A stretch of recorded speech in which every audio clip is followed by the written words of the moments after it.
একটি মুসলিম রাষ্ট্রে অমুসলিমরা তাদের ধর্ম পালন কতটা নিরাপত্তার সাথে করতে পারে, এটা যদি আমরা খুঁজতে যাই, আমার মনে হয় গোটা পৃথিবীতে উদাহরণ হিসেবে যে দেশটাকে সামনে নিয়ে আসা যাবে সেটার নাম বাংলাদেশ।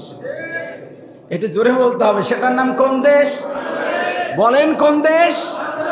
এবারে উপাসনালয়ে তাদের নিরাপত্তার দায়িত্ব পালন করছেন মুসলমানরা। পৃথিবীতে কোন দেশ আছে যে মুসলমানরা ভিন্ন ধর্মের মানুষের তাদের ধর্ম পালনে নিরাপত্তা দেয়? একমাত্র দেশ সেটা বাংলাদেশ। এত নিরাপত্তা দেওয়ার পরেও এখন যদি তারা নিরাপত্তাহীনতায় ভোগে, তাহলে তো আমাদেরকেও সিদ্ধান্ত নিতে হবে যে এটা কিভাবে ঠিক করতে হয়। কি বলেন, ঠিক কি না? এখন মনে রাখতে হবে আমরা আগের থেকে অনেক সচেতন, আলহামদুলিল্লাহ বলেন।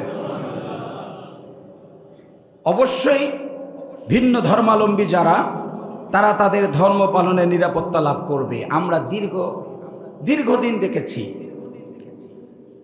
নিরাপত্তাহীনতায় ধর্ম পালন করেছে মুসলমানরা। তাফসির মাহফিলগুলো কি ধর্মীয় প্রোগ্রাম না? 44 কেন হতো? 40 ধারা হতো না? কেন হতো? আমরা নিরাপত্তাহীনতায় ছিলাম। কিন্তু বাংলাদেশে একটি এক্সাম্পল দিচ্ছি, আমি চ্যালেঞ্জ করছি, আমার আলোচনা তো মিডিয়ায় যায়, কোনো ভিন্ন ধর্মাবলম্বী ভাই থাকলে আমার চ্যালেঞ্জ গ্রহণ করতে পারবেন। স্বাধীনতার 53 বছরে বাংলাদেশে কোনো মন্দিরে 44 ধারা জারি হয়েছে, এরকম কোন ইতিহাস কেউ বাংলাদেশে দেখাতে পারবে? আশ্চর্য বিষয়, গোটা দেশে হাজার হাজার তাফসির মাহফিলে 44 ধারা জারি হলো, আর গোটা বাংলাদেশে হাজার হাজার মন্দির আছে, একটাতেও 44 ধারা জারি হয়নি, কেউ প্রমাণ দিতে পারবে না। আর ওরা নাকি ধর্ম পালনে স্বাধীনতা পাচ্ছে না। কোরআনুল কারীমে সূরাতুল মুমতাহিনা 8 নম্বর আয়াতে আল্লাহ রাব্বুল আলামিন ভিন্ন ধর্মাবলম্বী ব্যক্তিরা যারা মুসলিম রাষ্ট্রে বসবাস করবে তাদের ক্ষেত্রে কোন সুযোগ দিবে সেই বিষয়টি আল্লাহ বলছেন। লা ইয়ানহাকুমুল্লাহু আনিল্লাযীনা লাম ইউকাতিলুকুম ফিদ-দীন ওয়া লাম ইউখরিজুকুম মিন দিয়ারিকুম আন তাবাররাহুম ওয়া তুকসিতু ইলাইহিম ইন্নাল্লাহা ইউহিব্বুল মুকসিতিন। আল্লাহ রাব্বুল আলামিন বলেন, লা ইয়ানহাকুমুল্লাহু আনিল্লাযীনা লাম ইউকাতিলুনাকুম, দিনের ব্যাপারে, আপনার জীবন ব্যবস্থা, ধর্মের ব্যাপারে যেই লোকগুলো কোনোদিন যুদ্ধ করে নাই আপনার বিরুদ্ধে, আপনি যে যুদ্ধগুলোতে অংশগ্রহণ করেছেন তারা সেখানে অংশগ্রহণ করে নাই, এমনকি কাফেররা চক্রান্ত করেছিল আপনাকে মক্কা থেকে মদিনায় বের করে দিবে। যদি এমন কাফের থাকে যারা কোনোদিন আপনাকে মদিনা থেকে মক্কা থেকে বের করে দেয় নাই, আপনার বিরুদ্ধে যুদ্ধ করে নাই, আবার আপনাদেরকে দেশান্তরিত করে দেওয়ার জন্য কোনো প্রকার ষড়যন্ত্র যারা করেন নাই, আল্লাহ বলেন এই সমস্ত ব্যক্তির জন্য আপনি উদারতা দেখাবেন এবং এদের ক্ষেত্রে আপনি ন্যায় বিচার করবেন। যদি অপরাধ করে অবশ্যই শাস্তি দিবেন, আর যদি নিরপরাধ হয় তাহলে শাস্তি দিবেন না। যেই লোকগুলো আপনার বিরুদ্ধে যুদ্ধ করে নাই, আপনাকে ঘর থেকে দেশ থেকে বের করে দেয় নাই, ওই সমস্ত লোকের ওপর ন্যায় বিচার করা আমি আল্লাহ তাআলা আপনার ইখতিয়ার দিয়ে দিলাম। তার মানে মুশরিকদের মধ্যে ওই সমস্ত মুশরিক নিরাপত্তা লাভ করতেছে যেই সমস্ত মুশরিক একটি ইসলামিক রাষ্ট্রের স্বাধীনতা সার্বভৌমত্বের ব্যাপারে কোনো ধরনের বাড়াবাড়ি করেনি এবং ওই রাষ্ট্রের মুসলমানদেরকে দেশ থেকে বের করে দেবার ষড়যন্ত্র করেনি, তাদের ক্ষেত্রে ন্যায় বিচার করার নির্দেশনা আছে। কিন্তু যদি উল্টো ঘটনা হয়, মুসলমানদেরকে মুসলিম রাষ্ট্রে থাকতে দিবে না, এ ব্যাপারে যদি কোনো মুশরিক ষড়যন্ত্র করে থাকে আর মুসলমানদের বিরুদ্ধে যদি যুদ্ধ করে থাকে, মুসলমানদেরকে মুসলিম রাষ্ট্র থেকে বের করে দেবার চক্রান্ত করে থাকে, তাহলে কিন্তু তাদের নিরাপত্তার বিষয়টি আল্লাহ তাআলা উপস্থাপন করেন নাই। কি বলেন, ঠিক কিনা? তাহলে আমরা প্রথম আয়াতের মধ্যে দেখলাম আল্লাহ রসুল সাল্লাল্লাহু আলাইহি সাল্লামকে আল্লাহ তাআলা বলছেন যে আপনি নিরাপত্তা দিন, তারা যদি সুযোগ চায় আপনার আশ্রয় চায় আপনি আশ্রয় দিন, তারা যেন কোরআন শুনে। আর দ্বিতীয় আয়াতে কারিমা আল্লাহ রাব্বুল আলামিন কিছু শর্ত যুক্ত করে দিয়েছেন যে শুধুমাত্র ভিন্ন ধর্মাবলম্বী হলেই মুসলিম রাষ্ট্রে নিরাপদে থাকবে, এই সুযোগ ইসলাম দেয় নাই। শর্ত সাপেক্ষে মুসলিম রাষ্ট্রে নিরাপত্তা লাভ করতে হবে। শর্ত যদি না মানা হয় তাহলে তারা নিরাপত্তা পাবে না, যদি শর্ত তারা পূর্ণ করে তাহলে অবশ্যই তারা নিরাপত্তা লাভ করবে। তাহলে এখন একটু বিশ্লেষণ করা দরকার যে একটি মুসলিম রাষ্ট্রে অমুসলিম যারা থাকবে তারা কোন কোন শর্তের ভিত্তিতে সে দেশের নাগরিকত্ব লাভ করবে এবং সেই দেশে নিরাপত্তা লাভ করবে, এই বিষয়টি বিশ্লেষণ করা খুবই জরুরি। শুধুমাত্র ভিন্ন ধর্মাবলম্বী সন্ত্রাসী করবে আর আমরা নিরাপত্তা দিব, এটা কোথায় পেলেন? ভিন্ন ধর্মাবলম্বী দেশ নিয়ে ষড়যন্ত্র করবে, আপনি নিরাপত্তা দিবেন, কোথায় পেলেন? ভিন্ন ধর্মাবলম্বী ইসলাম নিয়ে টানাটানি করবে, আপনি নিরাপত্তা দিবেন আর বলবেন ঠিক আছে ভাই ইসলাম শান্তির ধর্ম, আপনি কোথায় পেলেন? এই বিষয়টি জাতির কাছে স্পষ্ট করার সময়ের দাবি। কতক্ষণ পর্যন্ত মুসলমান মানবে না, কতদূর যাওয়ার পর মুসলমান মানবে, এগুলো বিশ্লেষণ করে জাতির কাছে স্পষ্ট করার দরকার আছে না? একটি মুসলিম রাষ্ট্রে অমুসলিমরা নাগরিকত্ব লাভ করবে তিনটি শর্তের ভিত্তিতে। কয়টি? প্রথম, মুসলিম রাষ্ট্রে অমুসলিম যদি নাগরিকত্ব লাভ করতে চায় প্রথম কাজটি হলো ওই রাষ্ট্রের সঙ্গে তাদের কোনো চুক্তি বা সন্ধির সঙ্গে সংশ্লিষ্ট হতে হবে। রাসূল সাল্লাল্লাহু আলাইহি ওয়াসাল্লাম অনেকগুলো চুক্তি করেছেন, তার মধ্যে ঐতিহাসিক চুক্তি ছিল হুদাইবিয়ার সন্ধি। কি বলেন, ঠিক কিনা? এবং মদিনার রাষ্ট্র একটি আইডিওলজিক্যাল রাষ্ট্র যখন তিনি গঠন করেন, এসেই ইহুদি এবং নাসারাদের সঙ্গে চুক্তি করেছেন, মুশরিকদের সাথেও তিনি চুক্তি করেছেন। সুতরাং একটি মুসলিম রাষ্ট্রে কেউ যদি চুক্তিবদ্ধ হয় তাহলেই সে নাগরিকত্ব লাভ করতে পারবে এবং চুক্তির শর্ত সাপেক্ষে সে দেশে সে বসবাস করবে। দ্বিতীয়,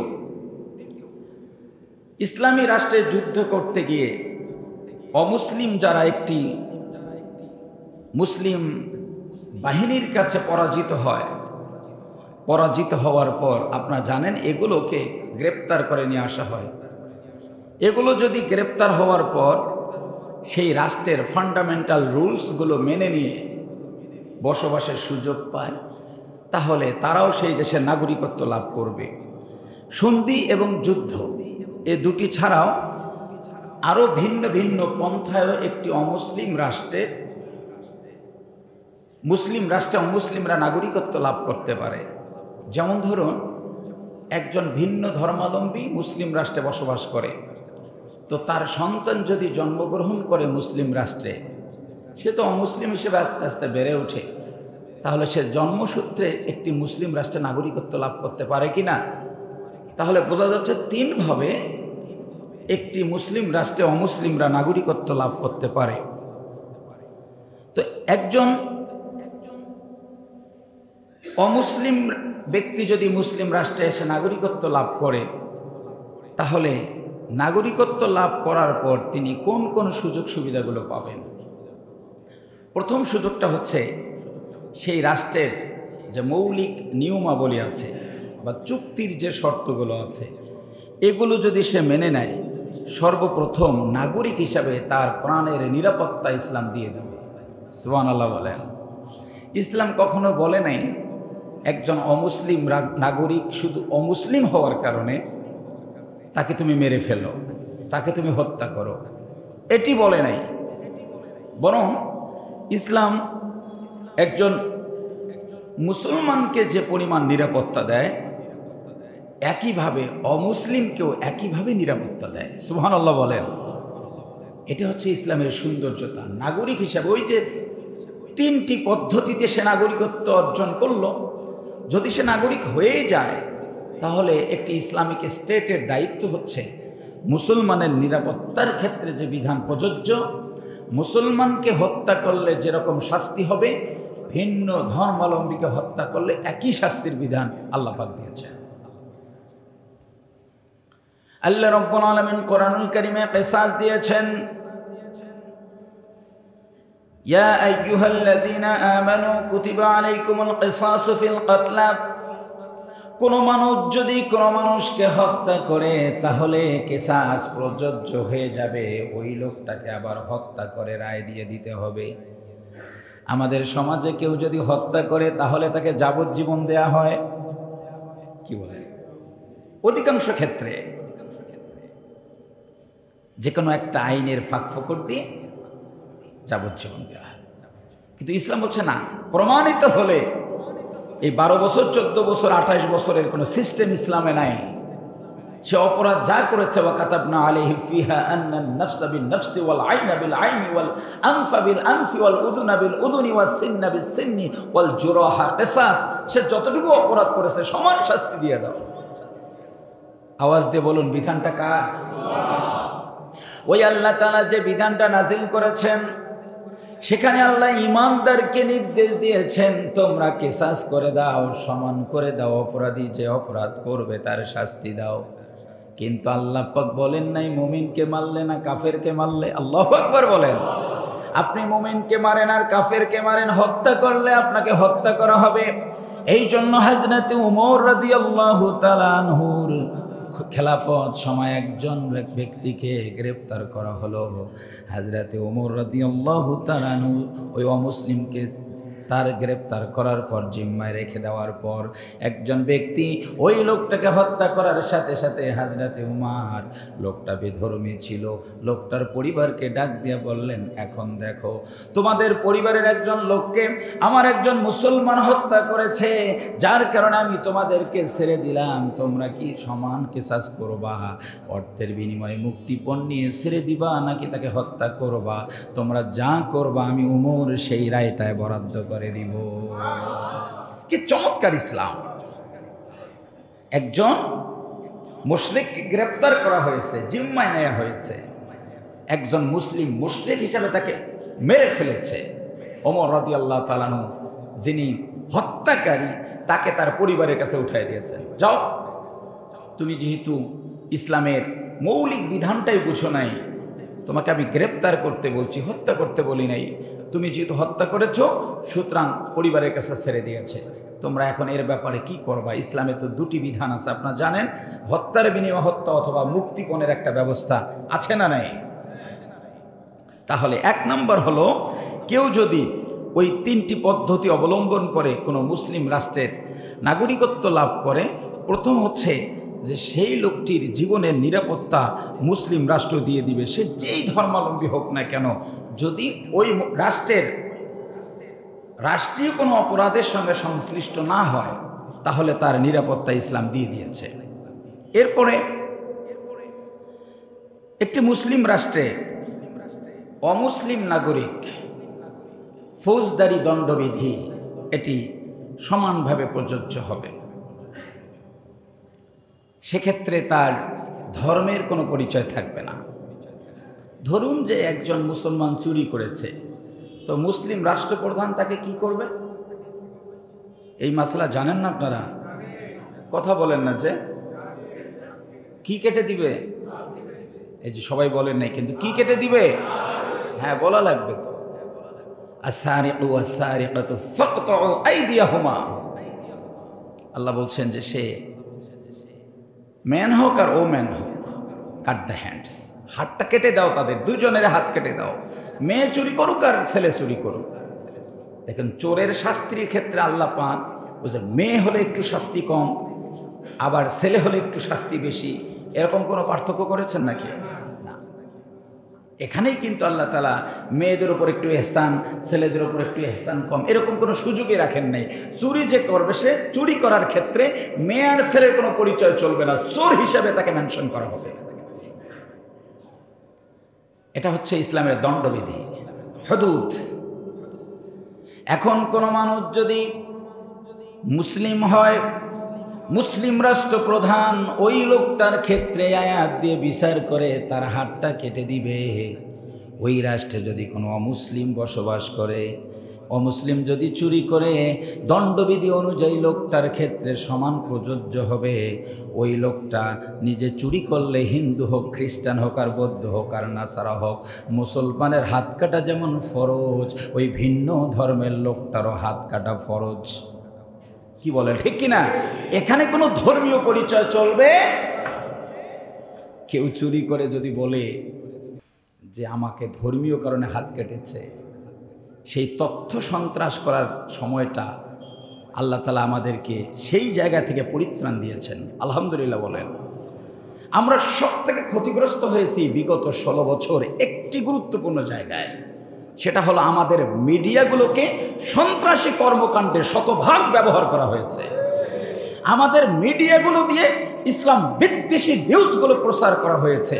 আমাদের মিডিয়াগুলো শতভাগ ইন্ডিয়ার দালালি করে বাংলাদেশের সংবাদ প্রচার করেছে, যার কারণে আমরা সঠিক তথ্য পাইনি, আমরা সঠিক জিনিসটা জানতে পাইনি। যারা সন্ত্রাস তাদেরকে জাতির সামনে ফেরেশতার মতো করে উপস্থাপন করা হয়েছে, জাতির যারা শ্রেষ্ঠ সন্তান তাদেরকে সন্ত্রাস হিসাবে জাতির কাছে উপস্থাপন করা হয়েছে। কিন্তু সেই যুগটা এখন কেটে গেছে, আলহামদুলিল্লাহ বলবেন না? এজন্য আমাদের কাছে স্পষ্ট, আপনি সন্ত্রাসী করবেন, আপনি দেশ নিয়ে ষড়যন্ত্র করবেন, আপনি মুসলমানদের ঈমান নিয়ে বাড়াবাড়ি করবেন, আপনি স্বৈর শাসকদের প্রতি বিপ্লবে সহযোগিতা করবেন, অথবা স্বৈর শাসক আপনার উপর ভর করে দেশে বিশৃঙ্খলা করবে, আর আপনি ভিন্ন ধর্মাবলম্বী বলে আমরা আপনাকে চুমু দিব। ইসলাম এই রীতি কখনোই বিশ্বাস করে না, ইসলাম এই নিয়মে নাই। কি বলেন আপনারা, ঠিক কিনা?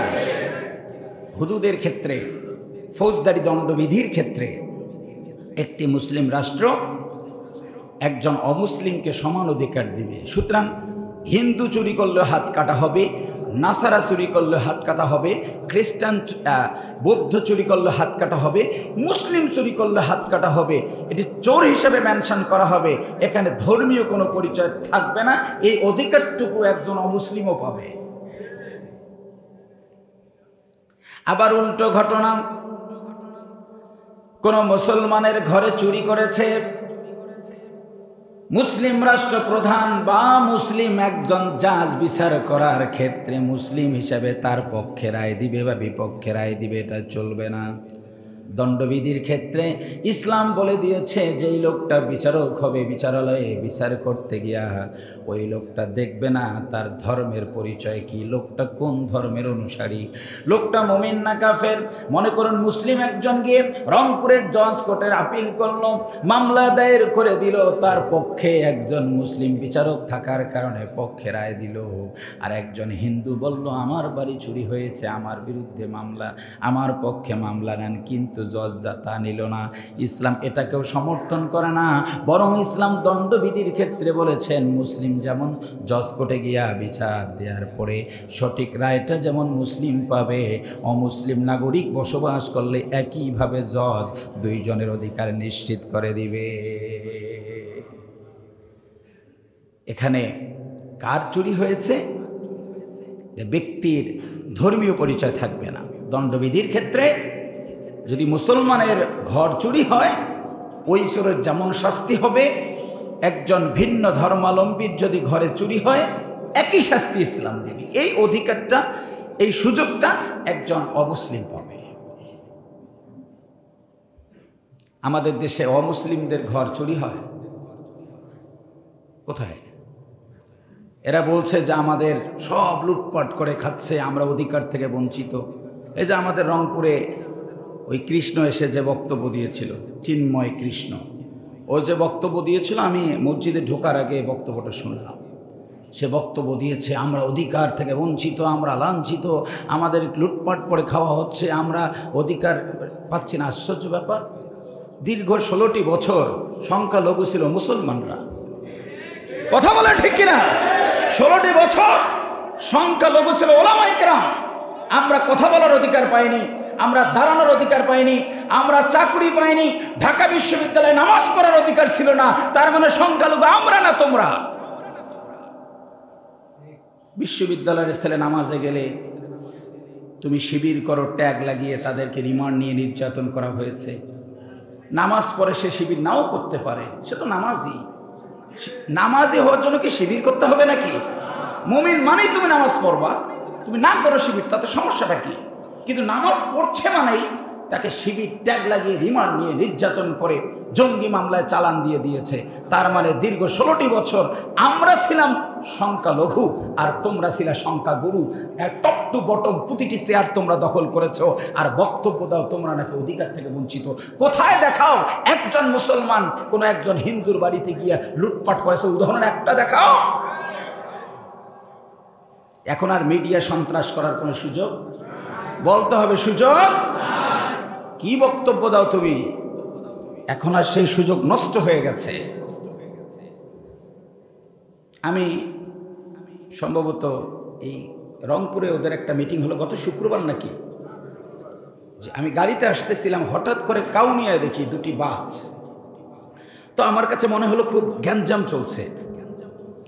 তো আমি ড্রাইভারকে বললাম যে তাড়াতাড়ি পার হয়ে যাও। তাড়াতাড়ি পার হয়ে আসলাম, একটু পরেই শুনি যে ওখানে মারামারি। দুটা কোচ অনেকগুলো ছেলে পেলে এসে কি যে একটা অযথা একটা মারামারি করলো, কিছুই নাই। মানে এটা নিজেরাই একটা গন্ডগোল করে মুসলমানদের ওপর চাপিয়ে দেওয়ার একটা ষড়যন্ত্র, যে দেখো আমরা এই দেশে নিরাপদে নাই। এই মিথ্যা কথা আর জাতিকে খাওয়ানোর কোনো সুযোগ নাই, বিশ্বকে খাওয়ানোরও কোনো সুযোগ নাই। কি বলেন, ঠিক কিনা? সুতরাং ফৌজদারি দণ্ডবিধির ক্ষেত্রে তোমরা যদি বিশৃঙ্খলা করো, মুসলমানরা বিশৃঙ্খলা করলে রাষ্ট্র যে শাস্তি দিবে, হিন্দু বৌদ্ধ খ্রিস্টানরা যদি একই বিশৃঙ্খলা করে রাষ্ট্রকে একইভাবে শাস্তি দেওয়া হবে। এখানে ধর্মের কোনো পরিচয় থাকবে না। সন্ত্রাসকে সন্ত্রাস হিসেবেই চিহ্নিত করা সময়ের দাবি হয়ে গেছে। এরপর দেওয়ানি আইন, সম্ভবত আমাদের দেশে মুসলিম পারিবারিক আইন আছে, উত্তরাধিকার আইন আছে। অমুসলিমদের জন্য এরকম আইন থাকতে পারে। যদি অমুসলিমদের জন্য কোনো দেওয়ানি আইন আলাদা থাকে, তাহলে তারা সেই সুযোগটুকু একটি মুসলিম রাষ্ট্রে গ্রহণ করতে পারবে। এরপর একটি মুসলিম রাষ্ট্রে অমুসলিম সম্মানের নিরাপত্তা লাভ করবে। সুবহানাল্লাহ বলেন। মানুষের যতগুলো সম্পদ আছে তার মধ্যে গুরুত্বপূর্ণ একটি সম্পদ আছে সম্মান। বলেন তো কি? সম্মান। সম্মান কি? ধরুন যে আমার একজন শিক্ষক, তিনি হিন্দু। আছে না অনেক শিক্ষক আমাদের প্রাইমারিতে, আমরাও হিন্দু স্যারের কাছে পড়েছি। তো একজন টিচার হিসাবে, একজন শিক্ষক হিসাবে তার সম্মান আছে না নাই? তাহলে আমার চোখের সামনে আমার ওই শিক্ষককে অনৈতিকভাবে আরেকজন গিয়ে অপমান করবে, ইসলাম এই সুযোগটা দিবে না। ইসলাম বলবে তুমি হিন্দু হও, খ্রিস্টান হও, মুসলিম হও, যাই হও না কেন, তোমার যে সামাজিক সম্মানটা আছে এর দায়িত্বটা একটি ইসলামী রাষ্ট্র নিয়ে নেবে। এরপরে একজন অমুসলিমের পারিবারিক যে বিষয়াদি আছে, পারিবারিক বিষয়াদি বলতে আমাদের মুসলমানদের পরিবার পরিচালনার যে নিয়ম নীতি, অমুসলিম পরিবার পরিচালনার নিয়ম নীতি এক না। ওই যে সকাল বিকালে একটু আগুন লাগায় দেয় দোকানে, কারা দেয়? মুশরিকরা। বলেন কারা দেয়? মুশরিকরা। দেখেন কত দোকানদার মুসলমানরাও দেয়। আমরা মুসলমানরা যে কখন মুশরিক হয়ে আসছি আমরা বুঝি না। কি বলেন, ঠিক কিনা? মুসলমান দোকান খুলেই আগরবাতি লাগিয়ে ওই যে টাকা রাখার, এটাকে কি বলেন? Cash box. ক্যাশ বক্সে একটু ইয়ে দেয়, ধোঁয়া দেয়। আপনারাও দেন তো? আচ্ছা। তারপরে আবার অনেক সময় ক্যাশ বক্সে বসেই, দোকানে বসেই এটা চুমু একটু। এটা হচ্ছে গোলামি। কি এটা? গোলামি। মধ্যপ্রাচ্যে যারা, তারা ক্যাশ বক্সের ওপর পা উঠায় দেয়। বলেন তো কোনটা ঠিক? পা উঠানোটাই ঠিক। টাকাকে মূল্যায়ন করার কোনো অপশন নাই। এটি নিকৃষ্ট, পৃথিবী তুচ্ছ, এটি গুরু, এটি ধোঁকা। সুতরাং ধোঁকাকে চুমু খাওয়ার কোনো সুযোগ ইসলাম দেয় না। কি বলেন, ঠিক কিনা? আর মুসলমান কি করে? সকালবেলা আগরবাতি জ্বালিয়ে ওই ক্যাশ বক্সের মধ্যে একটু ধোঁয়া দিয়ে দিল। এগুলো কাজ হলো মুশরিকদের, কিন্তু মুসলমান এগুলো কাজ করে কি করে না? সন্ধ্যার সময় সেদিন দেখি এক দোকানের সামনে এক ছেলে পানি ছিটাচ্ছে। মাগরিবের আজান, আমি নামাজে ঢুকবো, পানি ছিটাচ্ছে। আমি বললাম পানি ছিটাচ্ছ কেন? ও তো একদম থ মেরে গেছে। আমি বললাম বলো কি জন্য? বলছো যে এমনিতে। কোনো কারণ আছে। এই যে সকাল সন্ধ্যায় পানি ছিটানো, একটু আগরবাতি লাগানো, একটু ওই যে কি বলে এটাকে, বড় ঘর বলে না এই দিকের ঘরটাকে, দক্ষিণে ঘর না কি বলে, দক্ষিণে ঘরে একটু লাইট জ্বালানো, এগুলো মুসলমানরাও করে। এগুলো কি মুসলমানের পারিবারিক কাজ নাকি ভিন্ন ধর্মাবলম্বীদের পারিবারিক কাজ? তাহলে একটি মুসলিম রাষ্ট্রে অমুসলিম নাগরিক যদি বসবাস করে, তাদের যে পারিবারিক যে কালচার, এটি তারা পালন করার সুযোগ সুবিধা পাবে। মুসলিমরা মুসলমানদের যে পারিবারিক যে কালচারগুলো, তারা সেই সুযোগ সুবিধাটুকু পাবে। ইসলাম এক্ষেত্রে বাড়াবাড়ি করবে না, বরং তাদের এই সুযোগটুকু দিবে। এরপর আরেকটা, ধর্মীয় অনুষ্ঠান। ধর্মীয় অনুষ্ঠান করবার ক্ষেত্রে একটি মুসলিম রাষ্ট্র যদি শতভাগ মুসলিম রাষ্ট্র হয়, আমাদের বিশ্বে আমরা বলি 56টি মুসলিম রাষ্ট্র। কই 56টি মুসলিম রাষ্ট্র? আমার অ্যানালাইসিসে যদি আমরা মুসলিম রাষ্ট্র ধরি, এখন বিশ্বে একটা আছে। বলেন কয়টা আছে? সবাই বলেন কয়টা? একটা আছে। 56টার নাম মুসলিম। আমাদের নাম যেমন সুন্দর সুন্দর নাম, আব্দুর রহমান, আবদুল্লাহ, কিন্তু দেখবেন আব্দুর রহমান সারাদিন ইসলামের বিরুদ্ধে ষড়যন্ত্র করে। কি বলেন, আছে না নাই? গতকাল আমি একটা নাম রাখবো, আমাকে বলছেন হুজুর একটা নাম দেন, আমার ছেলের নাম রাখবো। আমি বলছি নাম রাখেন সালমান ফার্সি। সুবহানাল্লাহ বলেন, চমৎকার একটা নাম না? সালমান ফার্সি রাদিয়াল্লাহু তাআলা আনহুর ইসলাম গ্রহণের ইতিহাস চমৎকার, অত্যন্ত বিচক্ষণ, বিজ্ঞ, প্রাজ্ঞ। তিনি খ্রিস্টানের কাছে গিয়েছেন, দীর্ঘদিন পড়াশোনা করেছেন। তারপরে তিনি ইহুদি আলেমের কাছে গিয়েছেন, দীর্ঘদিন পড়াশোনা করেছেন। সন্ন্যাসীর কাছে গিয়েছেন, সান্নিধ্যে ছিলেন, দীর্ঘদিন পড়াশোনা করেছেন। কোথাও আর হকটা খুঁজে পায়নি, জীবন অস্থির করে ফেলেছেন। একজন লোক বললেন তুমি আরবে যাও, মুহাম্মদ নামক একজন লোক আসছে, তার কাছে গেলে সঠিক দিন পাবে। সুবহানাল্লাহ। দীর্ঘ পরিক্রমার পর অ্যানালাইসিস করে, রিসার্চ করে, কষ্ট করে সালমান ফার্সি রাদিয়াল্লাহু তাআলা ইসলাম গ্রহণ করেছেন। তা আমি বললাম যে আপনি এই নামটা রাখেন, চমৎকার নাম। বলছে হুজুর আমার স্ত্রী বলছে এই নাম রাখা যাবে না, কারণ এই সালমান তো টাকা লুটপাট করে ধরা খাইছে। গতকালকের ঘটনা বলছি। দরবেশ বাবার নাম কি দেখেছেন? তাহলে ওই সালমান করলো কি আর এই সালমান করলো কি? তাহলে আমরাও অনেক ক্ষেত্রে এরকম করি, নাম আব্দুর রহমান হলে বা আবদুল্লাহ হলে বা সালমান হলেই যে সালমান ফার্সি হবে তা তো না। আমার মাথায় ছিল না যে জাতি সিদ্ধান্ত নিয়েছে স্বৈর শাসকের নামগুলোর সঙ্গে ছেলেমেয়ের নামও যেন আগামীতে না হয়। ফেরাউনের নাম কেউ রাখে? আরে ফেরাউন তো একটা পদবীর নাম। আমাদের দেশে যেমন প্রেসিডেন্ট, মিশরে যারা প্রেসিডেন্ট হতেন তাদেরকে ফেরাউন বলতো, ওটার নামও না। অথচ মানুষ জীবনে ছেলের নাম ফেরাউন রাখে না। তার মানে বোঝা যায় আগামীর বাংলাদেশে মানুষ সিদ্ধান্ত নিয়েছে এই সমস্ত দালালদের নাম ছেলেমেয়ের নামের সাথে যেন নাম হয়ে যায়। ভাইরা আমার, এই জন্য একজন মুসলিম রাষ্ট্রে অমুসলিম তার যে ধর্মীয় আচার, ধর্ম পালন যে করবে, যদি শতভাগ মুসলিম রাষ্ট্র হয়, আমি এটা বোঝাচ্ছিলাম। তার মানে এই 56টি মুসলিম রাষ্ট্র কিন্তু শতভাগ মুসলিম রাষ্ট্র না। আমরা নাম দিয়েছি মুসলিম রাষ্ট্র সালমানের মতো, কিন্তু দুর্নীতিতে আমরা চ্যাম্পিয়ন। তাহলে প্রকৃত যদি একটি ইসলামিক রাষ্ট্র হয়, তাহলে ভিন্ন ধর্মাবলম্বী যারা থাকবে তারা তাদের ধর্ম কর্ম সবই পালন করতে পারবে তাদের গণ্ডির মধ্যে, এবং শতভাগ সেক্ষেত্রে তারা নিরাপত্তা লাভ করবে। তবে সেখানে যেন মুসলমানরা যে ধর্ম পালন করবে সেখানে কোনো প্রকার বাধা সৃষ্টি না হয়, সে বিষয়গুলো দেখতে হবে। ধর্ম পালন প্রতিটা ধর্মের মানুষ মুসলিম রাষ্ট্রে করবে, এই উদাহরণ যদি আমরা পৃথিবীতে খুঁজতে যাই যে একটি মুসলিম রাষ্ট্রে অমুসলিমরা তাদের ধর্ম পালন কতটা নিরাপত্তার সাথে করতে পারে, এটা যদি আমরা খুঁজতে যাই, আমার মনে হয় গোটা পৃথিবীতে উদাহরণ হিসেবে যে দেশটাকে সামনে নিয়ে আসা যাবে সেটার নাম বাংলাদেশ। এটা জোরে বলতে হবে, সেটার নাম কোন দেশ? বলেন কোন দেশ? এবারে উপাসনালয়ে তাদের নিরাপত্তার দায়িত্ব পালন করছেন মুসলমানরা।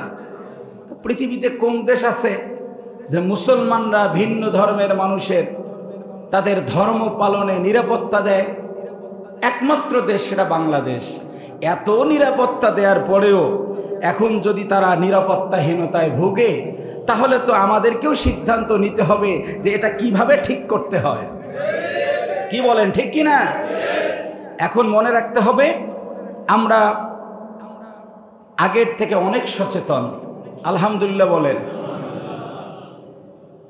অবশ্যই ভিন্ন ধর্মাবলম্বী যারা, তারা তাদের ধর্ম পালনে নিরাপত্তা লাভ করবে। আমরা দীর্ঘদিন দেখেছি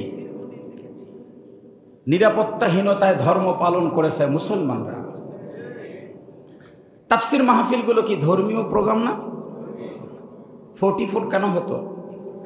40 ধারা হতো না? কেন হতো? আমরা নিরাপত্তাহীনতায় ছিলাম। কিন্তু বাংলাদেশে একটি এক্সাম্পল দিচ্ছি, আমি চ্যালেঞ্জ করছি, আমার আলোচনা তো মিডিয়ায় যায়, কোনো ভিন্ন ধর্মাবলম্বী ভাই থাকলে আমার চ্যালেঞ্জ গ্রহণ করতে পারবেন। স্বাধীনতার 53 বছরে বাংলাদেশে কোনো মন্দিরে 44 ধারা জারি হয়েছে, এরকম কোন ইতিহাস কেউ বাংলাদেশে দেখাতে পারবে?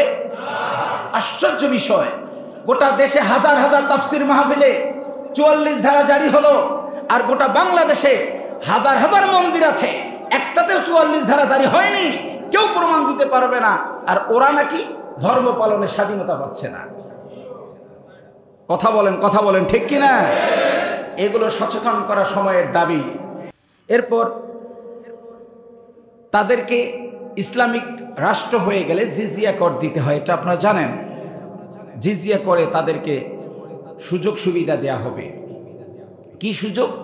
ধরুন যে একটি ব্যাংকে তারা লোন করেছে, ইসলামিক রুলস অনুযায়ী করলো, তো ব্যাংক কর্তৃপক্ষ তার উপর খুব চাপ সৃষ্টি করবে। একজন ভিন্ন ধর্মাবলম্বী, জানো না মুসলিম রাষ্ট্র আর তুমি অমুসলিম, এখনো টাকা দাও না, এই শব্দটুকু ব্যবহার করা ইসলাম হারাম করে দিয়েছে। সুবহানাল্লাহ বলেন না? কি চমৎকার ইসলাম! হযরতে আলী রাদিয়াল্লাহু তাআলা আনহু আমিরুল মুমিনিন আলী রাদিয়াল্লাহু তাআলা আনহু যখন তার অধীনস্থ কর্মচারীকে বললেন, তুমি যাও জিজিয়া কর ভিন্ন ধর্মাবলম্বী মানুষের কাছ থেকে নিয়ে আসো। তারা যখন জিজিয়া নিতে গেল, লোকগুলো দিতে অপারগ। এখন তারা চিন্তা করলো, এনিহাও জিজিয়া নিতে আসতে হবে, কর নিয়ে রাষ্ট্রীয় কোষাগারে জমা দেয়া লাগবে।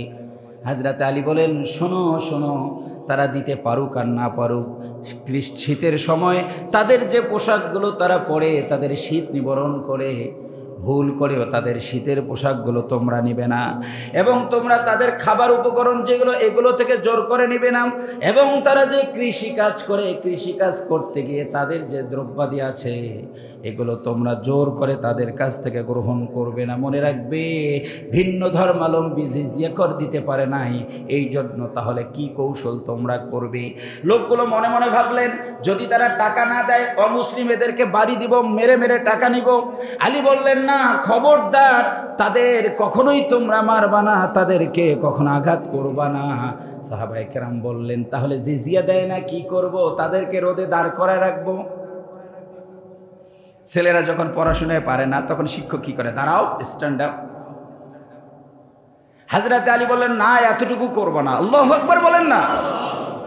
একটি মুসলিম রাষ্ট্রে অমুসলিম যখন জিজিয়া ঠিক মতো দিতে পারবে না, তখনও তাকে ইসলাম এত নিরাপত্তা দিয়েছেন যে হযরত আলী বলেন, ওই লোকটাকে তুমি দাঁড় করায় রাখবা না, তার কাছ থেকে জিজিয়া কর নেয়ার ক্ষেত্রে নমনীয় হয়ে ভাই বলে বুঝাবে আর বলবে, এটি তোমার দায়িত্ব, তুমি দেশের নাগরিক, তোমাকে অবশ্যই জিজিয়া দিতে হবে। তোমার কৌশলের নমনীয়তার যা আছে সমস্ত ব্যবহার করে জিজিয়া তোমরা উদ্ধার করবা। খবরদার, ভিন্ন ধর্মাবলম্বী যারা আমার মদিনার রাষ্ট্রে বসবাস করে, একজনের সঙ্গেও জিজিয়া না দেওয়ার কারণে খারাপ আচরণ করতে পারবা না। কি চমৎকার ইসলাম! তাহলে তারা যে কর দিবে, সেই কর দেওয়ার ক্ষেত্রেও তাদেরকে সদাচরণের মাধ্যমে কর নেওয়া হবে। সংখ্যালঘু জন্য তাকে ধমক দিবে, ইসলামী রাষ্ট্র একটু ধমক দেওয়ার অধিকারও দেয়নি। ইসলামী রাষ্ট্রে অমুসলিমরা চাকরি করতে পারবে কিনা? পারবে। ওই সমস্ত জায়গা পর্যন্ত পারবে যেখান থেকে নীতি নির্ধারণ করা হয় না। এমন বস বানানো যাবে না যেই চেয়ার পাওয়ার পর মুসলমানদেরকে নিধন করবে, ইসলাম আউট করে দিবে।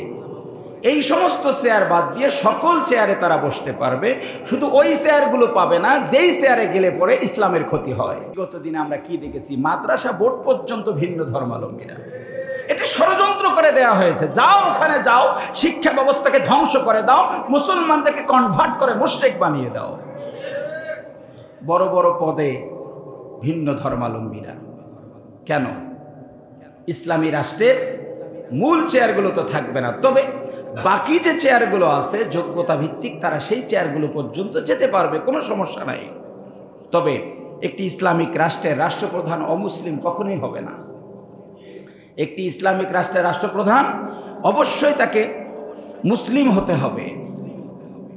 ইসলামিক রাষ্ট্রে অমুসলিমদের অধিকারগুলো তারা পড়াশোনা করে যে যোগ্যতা অর্জন করবে তারা সব জায়গায় পৌঁছতে পারবে, কিন্তু গুরুত্বপূর্ণ একটি জায়গা, সেটি হচ্ছে সামরিক বাহিনীতে। ইসলামিক রাষ্ট্রের সামরিক বাহিনীতে কোনো অমুসলিমকে সুযোগ দেওয়ার কোনো সুযোগ ইসলাম দেয়নি। কেন? কারণ সামরিক বাহিনীর কাছে স্বাধীনতা, সার্বভৌমত্ব এটা তারা রক্ষা করেন। যদি একজন অমুসলিমকে এই পদে ঢোকানো হয়, তাহলে যুদ্ধের ময়দানে গিয়ে তারা দেখবে ওই দেশটা তো আমার ধর্মের, সুতরাং কি দরকার বর্ডারে গিয়ে যুদ্ধ করার, সে যুদ্ধ করবে না। এই জন্য ইসলামী স্টেট বলছে তোমাকে সামরিক কোনো দায়িত্ব দেওয়া হবে না। এটি মুসলিম রাষ্ট্রে শতভাগ সামরিক দায়িত্ব পালন করবে মুসলমানরাই। তাহলে অমুসলিমরা কি করবে?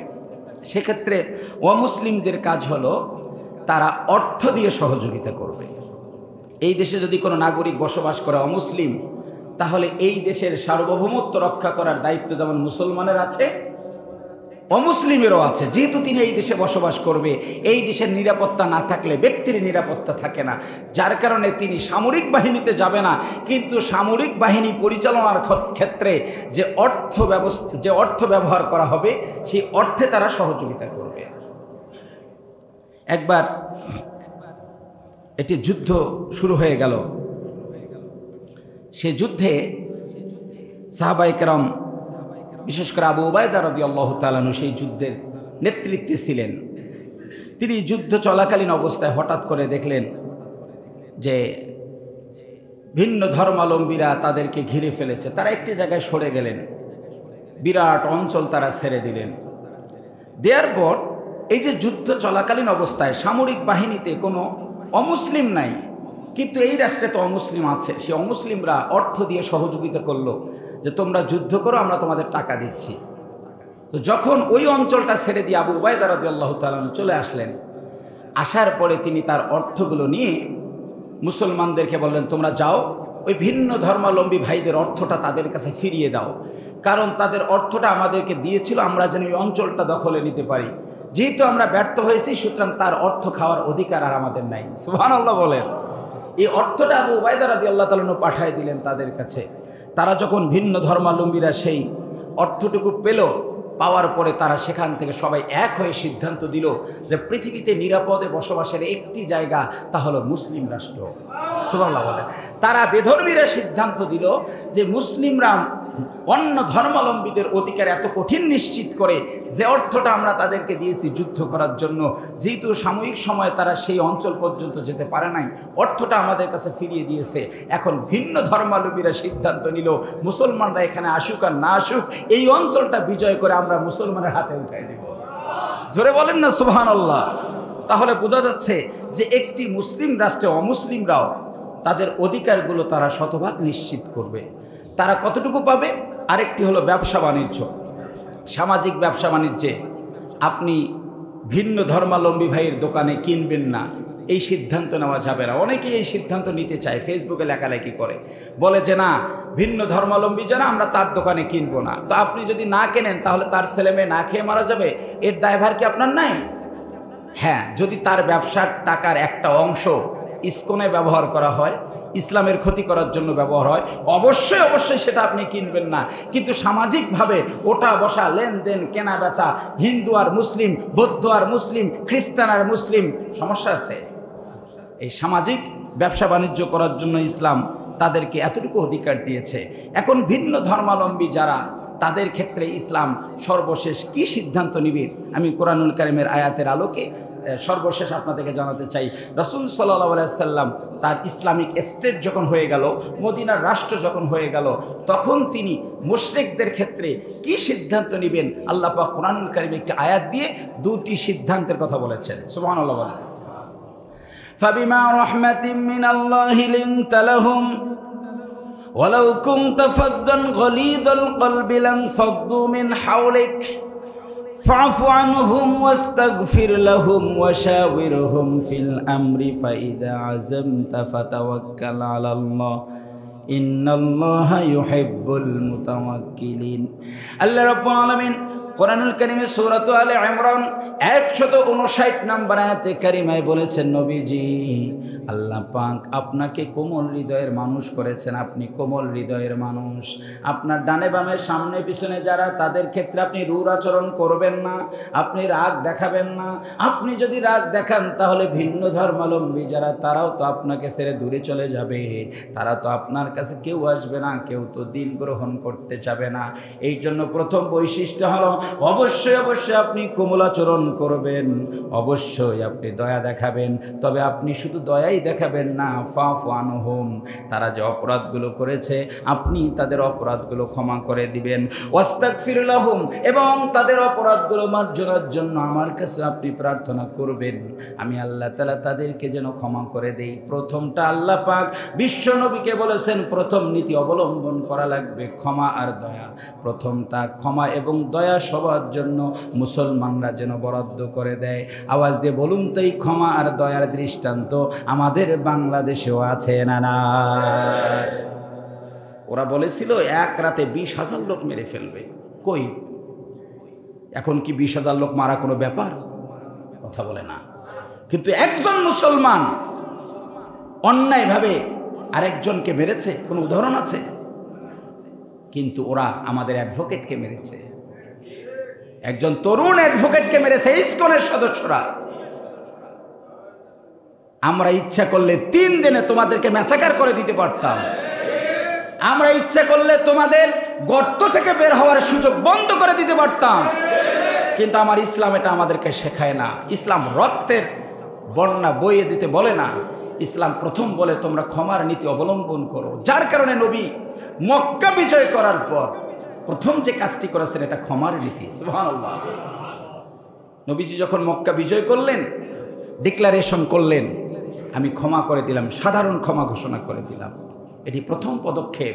তো আমাদের দেশের অনেক ইসলামিক দলের নেতৃবৃন্দ পূর্বের অপরাধগুলোকে সাধারণ ক্ষমা ঘোষণা করেছেন। এই নীতিমালা তো কোরআনের, এই নীতিমালা তো রাসূল সাল্লাল্লাহু আলাইহি ওয়াসাল্লামের। কথা বলেন ঠিক কিনা?